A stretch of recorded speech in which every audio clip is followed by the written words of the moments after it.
This is the Smart Buildings Academy podcast with Phil Zito, episode 214.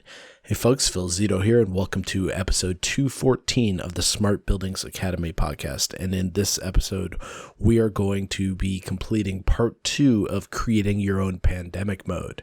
So last week's episode 213, we started to dive into what pandemic mode was, how it works, and how to go about creating it.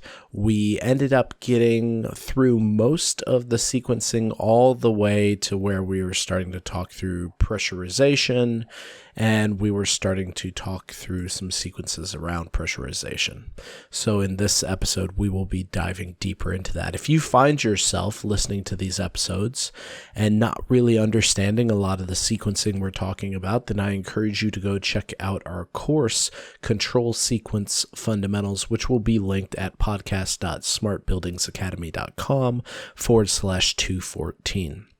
Before we dive into this week's episode, we are going to be starting something a little new with each week, which is our question of the week. So our question comes off of our Facebook Smart Buildings Academy group. There was a discussion around actual integration, pulling in an existing supervisory device into a new supervisory device. How would you do it? What would you need to think about? So what I want to talk to you about is this concept called dual coding. And it's something that a lot of people don't think about when they first start to do integration. And the concept of dual coding is where you have global logic. That's logic that sits within the supervisory device. And then it's usually stuff like averaging of box positions or average pressure across the building. So that way you can create some sort of global logic. Well, when you're doing dual coding, you're keeping that global logic in the supervisory device and then you're duplicating it in the new supervisory device. This is especially prevalent when you're doing integrations from systems before kind of circa 2005, because most of the time you don't have the tools to actually see what code is in those controller, or rather in those supervisory devices. So whenever you are doing integration and you're pulling an existing supervisory device into a new supervisory device, I encourage you to make sure that you are accounting for that dual coding phenomenon. I see so many people who they start to get these kind of ghost issues in their system. They can't figure out why at night or at random times certain things are being overridden, or they send commands to their field controllers only to have those commands overridden, and they can't find where these overrides are coming from. And quite often it is from this dual code scenario. You've got code in your new supervisory device, but you still have code in your old supervisory device, and that old code is overriding the new code. So just something to be aware of. All right, so as I mentioned in our previous episode, we started to go through the sequencing of our actual HVAC systems in response to this quote-unquote pandemic mode. We talked about increased filtration. We talked about achieving standards of ASHRAE 55 by being more cognizant of our indoor temperature and of our humidity. We talked about those new ranges.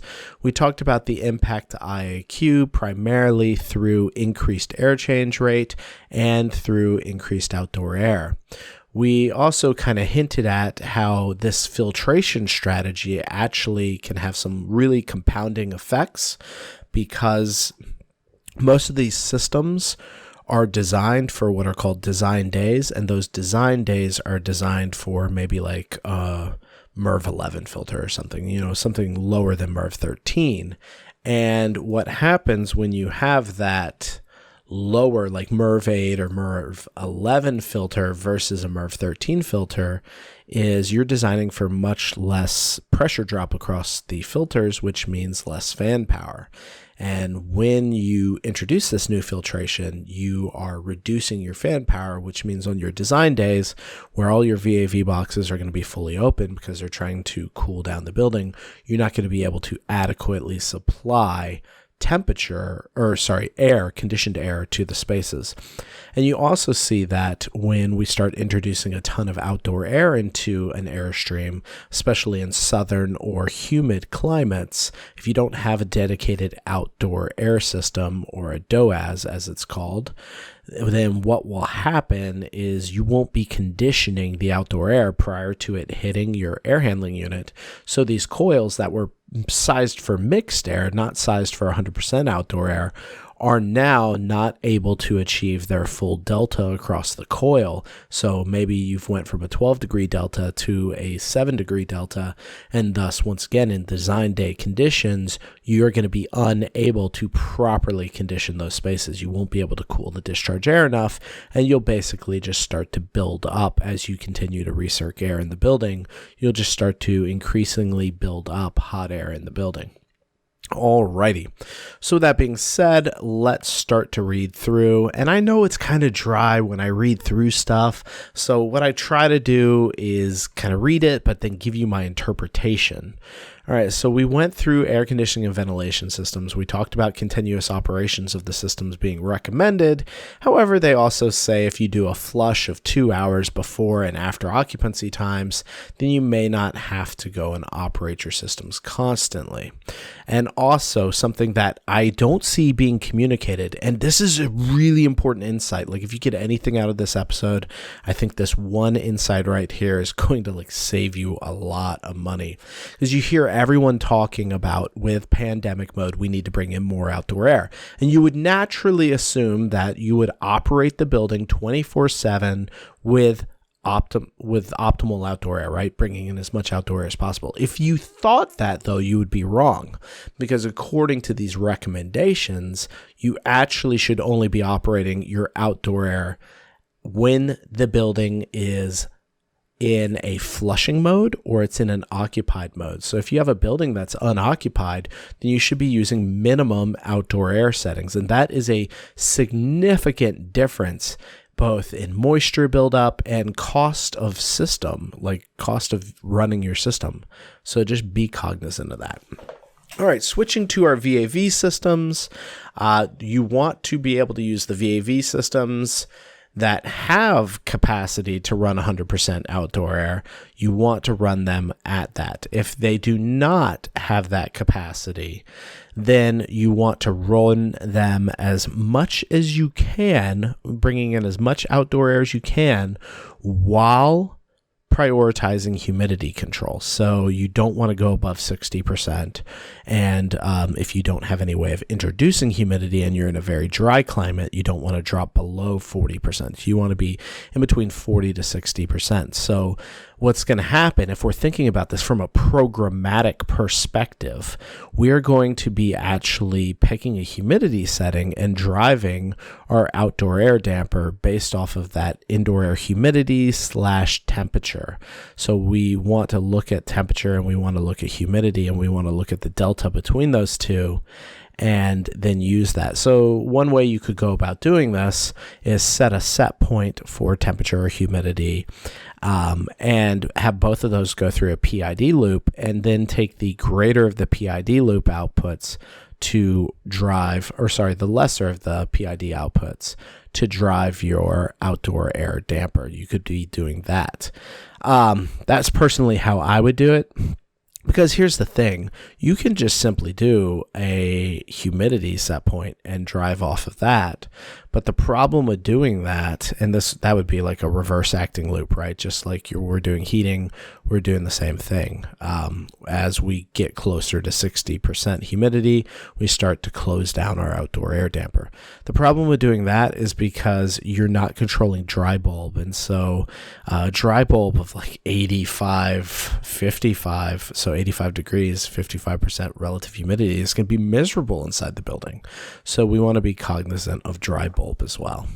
Then it talks about floor by floor control. It says in floor by floor VAV systems that have only minimum outdoor air damper positions or openings, open the outside air damper to its maximum position. Now, if the outside air is supplied centrally from outside air handling units like DOASs, right, then you can divert the air to the units that have occupied floors. rather than having to open up each VAV air handler. It also talks about potentially raising your discharge air to 60 degrees. I get where it's talking about raising your discharge air to 60 degrees, but when you're introducing much more humidity and then you have 60 degrees, so you're not really hitting saturation, so you're not wringing out that humidity, it just seems like to me in humid environments that would be a bad idea. If you've seen a psych chart and you understand psychrometrics, then you would kind of understand how these systems could keep fueling one another as far as where you bring in humidity, but you're not hitting dew point.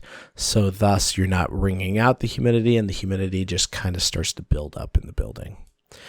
Now, it says by raising the discharge air temperature set point to maximum, you are going to have boxes that are going to open and try to satisfy cooling loads, and it's going to increase air changes in the spaces being served. So that's one way to increase your air changes is you keep a constant exhaust and you increase your supply artificially by raising that discharge air temp. I hope you just tracked what I said, right? You raise your discharge air temp to 60 instead of 55, which means the VAV boxes, since they're not getting the same amount of cold air, are going to have to actually go and increase their airflow. And because your exhaust typically is constant, you're going to have an influx of pressure and ultimately air changes. Now, where this won't work is where you actually control building static pressure and you have variable speed exhaust fans, because those will adjust accordingly as well. However, another way of doing this without decreasing your discharge air is simply decrease your exhaust rate. So if you decrease your exhaust rate, you're also going to get increased air changes. Now, granted, if you decrease your exhaust rate, that could have some negative effects because you aren't removing air as much as you could be, right? So you could have, I meant to say increase exhaust rate. It's been a long weekend. I was on a Boy Scout camping trip with my son, and I did not get any sleep for 2 days in a row. And I'm like thinking to myself as I just said that, I'm like, but that doesn't make any logical sense. If I decreased exhaust rate, air would build up and I actually would get less. No, increase exhaust rate, and that will start exhausting more air, so thus forcing more air changes.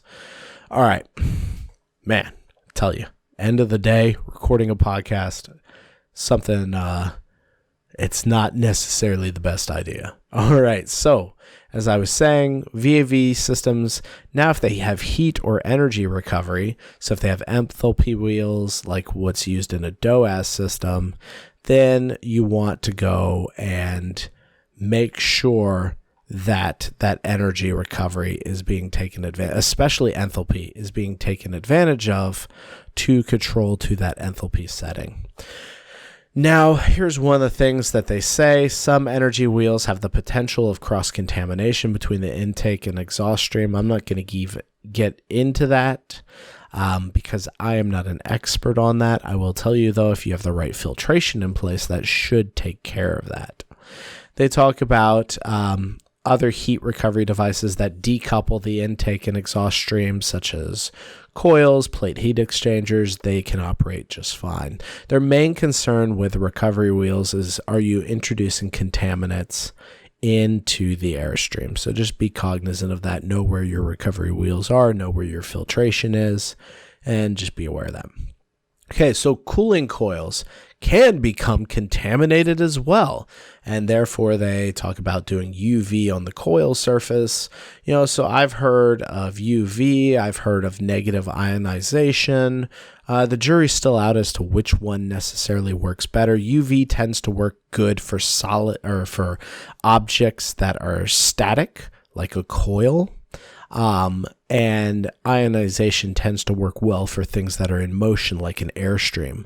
So it may be a combination of the two, where you have UV for static objects and you have ionization for objects that are in transit, like airflow. Because if you think about it, UV is not going to have enough exposure time to airflow in order to actually go and decontaminate it. Whereas ionization, basically what that does is it charges the virus particles that are in the air, the virus particulate matter, which then causes it to stick to surfaces, thus making it less likely to spread through the airstream. All right. And then it talks about operable windows. I'm not really going to get into that because there's... let's be honest, most folks aren't going and opening windows in their building, especially this time of the year in the United States. There are some areas. But if you do happen to do that, they talk about interlocking your air conditioning system to shut down if the windows are open. I'm not quite sure why you would do that. If you've got the right filtration of the airstream, you'd probably be better off just using filtration rather than opening windows. And then it goes into the general stuff that you expect, right? Keep your hot water above 140 degrees to avoid microbial incursion. Obvious, right? Everyone knows keep your hot water above 140 degrees for a multitude of reasons, one of which is microbial incursion. Exhaust systems, they talk about running them 24/7. Do not have operable windows in the toilets. Garage exhaust systems should be run 2 hours before occupancy and 2 hours after, and run them continually during occupied hours. So basically, what we're seeing is we're adding a flush to anywhere where there's going to be populations of people, and those flushes are going to be 2 hours before occupancy and 2 hours post occupancy. And then they talk about special exhaust systems in rooms that may accommodate infected people. So where they're talking about are, those little waiting areas where you wait for the elevator, those kind of spots that potentially people could gather and be present among one another. There's where you might want to implement some exhaust strategies. Okay, and then when we get into pressurization, we start to talk about how we want to go about doing pressurization. They talk about doing slightly positive pressure as compared to outside in both single and multi-story buildings, shut off return air to the central air conditioning system in spaces where infected people may be present, and use exhaust fans to discharge the air outside from outdoor public gathering spaces. All right, so let me give you my thoughts on that and what is practical and what's not. Maintaining a slightly positive pressure in a building, that's practical, right? We can do that. We already do that in a lot of cases. Going and shutting off the return air to spaces where infected people may be present, that's like a giant guessing game, right? Do you just assume everyone's infected? Because we're talking commercial buildings right now. We're not talking hospitals where it's obvious who's infected. But at this point, you have to make a decision. Do you just not use return anymore, exhaust everything, and bring everything in from outdoor air? You can do that. That's going to be much more costly. It's going to put a strain on your system, especially in design day conditions, which we're still in design days. So you've got to make a decision as to what your risk and comfort level is. And ultimately, a lot of these sequence adaptions are risk decisions. You are basically weighing out what you perceive the risk to be of someone being sick and what you perceive the risk to be of someone then being sick in your building and spreading through the airstream. And you yourself have to make a decision based on what could be your potential liability exposure and then control accordingly. So in tall buildings, they talk about pressurization and they say, hey, take consideration of stack effect and wind effects. And everyone knows what stack and wind effects are, basically the buildup of pressure as you get higher, and then wind effects of infiltration and exfiltration of air and both the heat as well. So just be cognizant of those. Tenants and visitors should use revolving doors, properly designed vestibules in buildings that have these types of entrances rather than single swinging doors to enter the building. I'm not quite sure what their logic is on this, because personally, I guess they don't want people to touch the door, but then at the same time, you have these people, potentially multiple people, standing in the same door at the same time. So my wife and I went on a trip with our kids, and we went to Yellowstone, and we went to Denver and we went to Badlands. And, one of the things we noticed when we went into some hotels were that like people were in your space. Like it said, one family at a time through the revolving door, one family at a time in the elevator. Yet you get in the elevator and people get in with you. And it's like, dude, I don't know where you're from. I don't know who you are. I'm trying to keep my space from people. So why are you in here? So I get what they're saying, but honestly, I'd rather just sanitize my hands and use my elbow to push open a door, like have a double-sided door, right? It opens to the inside and it opens to the outside, and use my elbow or use a foot. I saw at a lot of McDonald's, they had these little foot hooks where you could open the door with your foot and not have to touch it. It was kind of neat. So I personally would rather use those. Just my own 2 cents. They talk about basic elevator control, which I'm not really going to get into. They talk about access control, which I'm not going to really get into. And then they talk about disabling demand control ventilation. But in a nutshell, at the end of the day, basically what you're trying to do is make sure you've got humidity level at as high as you can reasonably get it while staying in that 40 to 60% range. The higher you can get it, supposedly, and I say supposedly because no one really knows. I mean, it seems like every single day there's different news coming out, but supposedly higher moisture content will reduce the effect of the virus to spread because the moisture will bind to it and force it to the ground. Also, additionally, pressurization to push air out of the building and using high air changes to drive the air through filtration. Also, the use of UV lighting and the use of ionization with filtering to take care of virus particles that are within the airstream within systems. And so these are kind of all the big things that you as a controls person can be doing. So to recap from last week's episode, figure out what you have in your building, figure out what you can reasonably change, and then make adjustments based on your risk profile. So if you feel that you have a ton of transient people coming into the building that you don't know, like it's not a predictable group of people, then it may make sense to really focus on exhausting the airstream, 100% outdoor air, building flushes, high air changes.